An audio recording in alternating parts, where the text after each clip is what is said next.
أعوذ بالله من الشيطان الرجيم بسم الله الرحمن الرحمن الرحیم۔ صحیح مسلم جلد اول،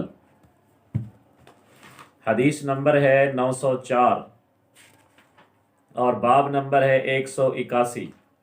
اس میں حضرت ابو موسیٰ اشعری رضی اللہ تعالیٰ عنہ فرماتے ہیں، خطبنا رسول اللہ صلی اللہ علیہ وسلم، کہ نبی اکرم صلی اللہ علیہ وآلہ وسلم نے ہمیں خطبہ دیا اور ہمیں نماز کا طریقہ سکھایا، اور آپ نے فرمایا فَإِذَا كَبَّرَ فَكَبِّرُوا، جب امام تکبیر کہے تم بھی تکبیر کہو، وَإِذَا قَالَ غَيْرِ الْمَغْضُوبِ عَلَيْهِمْ وَلَا الضَّالِّينَ فَقُولُوا آمین، جب امام غیر المغضوب علیہم ولا الضالین کہے تو تم آمین کہو۔ یعنی امام نے غیر المغضوب علیہم ولا الضالین کہنا ہے، فاتحہ پڑھنی ہے، مقتدیوں نے فاتحہ نہیں پڑھنی، مقتدیوں نے آمین کہنی ہے۔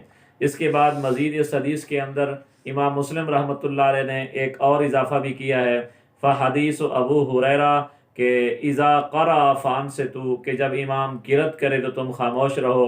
امام مسلم رحمۃ اللہ علیہ فرماتے ہیں ہوا صحیح، یہ حدیث میرے نزدیک صحیح ترین حدیث ہے کہ امام غیر المغضوب علیہم ولا الضالین پڑھے، مقتدی آمین کہیں، مقتدیوں نے فاتحہ نہیں پڑھنی، فاتحہ صرف امام نے پڑھنی ہے، مقتدیوں نے آمین کہنی ہے۔